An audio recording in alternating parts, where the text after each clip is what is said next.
Welcome, dear traders, it's me, Kate Stichina, and you're watching a recap of the Asian session. Yesterday was street closed with the gains amid improved market sentiment. Equity markets in Australia and Japan climbed as well. Even stocks in New Zealand slightly recovered despite the natural disaster. What was the reason for renewed optimism? Which trend prevailed in the currency market? Let's discuss it in detail. US economic reports remain the main driver for stocks. Investors study them carefully to make predictions on the Fed's future plans for monetary policy. This could help them to choose an effective trading strategy. Yesterday, the US unveiled retail sales and the housing market index. Retail sales notched the sharpest rise since March 2021. The housing market index jumped to its 4-month high. Judging by fresh data, consumer demand in the United States is strong. It appears that the Fed's plan to cool down the economy is not working. Thus, the regulator is likely to stick to monetary tightening for a longer period of time to combat inflation. At the same time, traders still hope that the Fed could engineer a soft landing. Speculators ignored possible future risks from the Fed and focused on a positive macro stats. Moreover, fresh earnings reports were also upbeat. US government bond yields jumped following strong macroeconomic reports. However, rising Treasuries did not facilitate the growth of the US dollar, especially against a strong euro. In the Asian session, the US dollar index fell to 103.70 versus its main rivals after reaching a 5-week high of 104.10 on a Wednesday. Such a drop was rather steep. Today, the US will reveal the producer price index and the initial jobs claims report. Given that recent reports are rarely in line with the forecast, the greenback is sitting on the sidelines. It was consolidating in a narrow range of 103.60 and 103.90.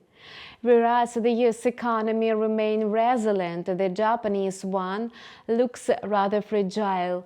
Japan recorded a record-high trade deficit for 2022 due to the weak yen, and the deficit was the biggest since 1979.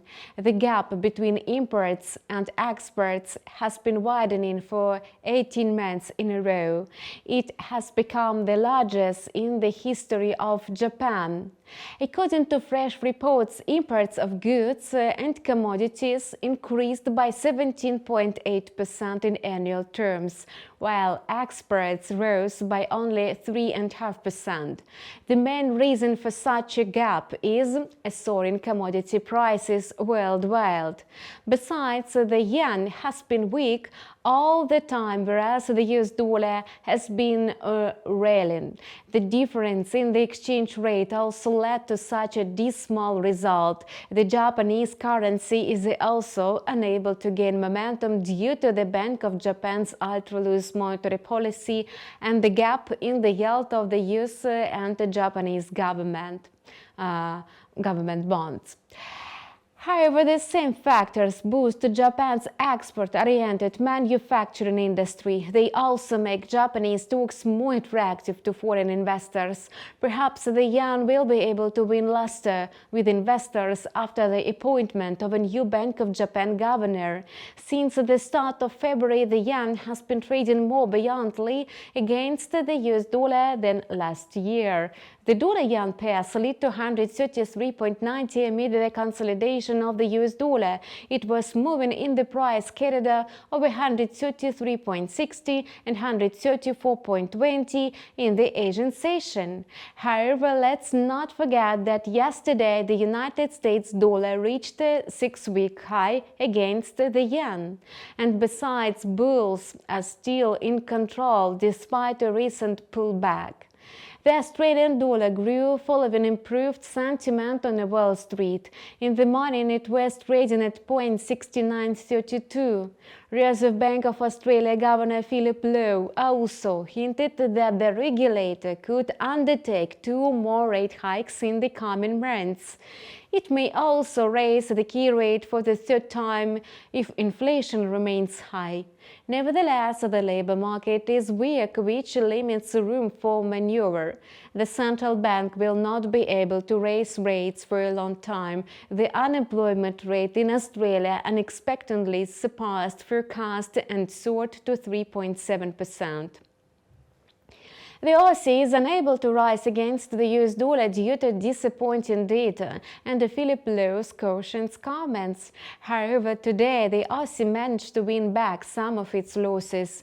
It was moving in the upward range between the support level of 0.6870 and the resistance level of 0.6938.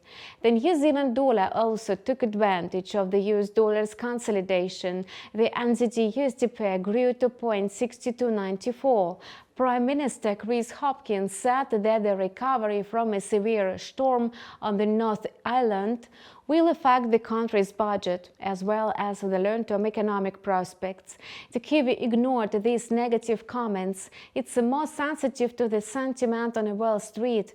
In the Asian session, the Kiwi dollar pair was trading in the range of 0.6256 and 0.6311. That's all for now. Please leave your comment down below, and we will be happy to receive feedback.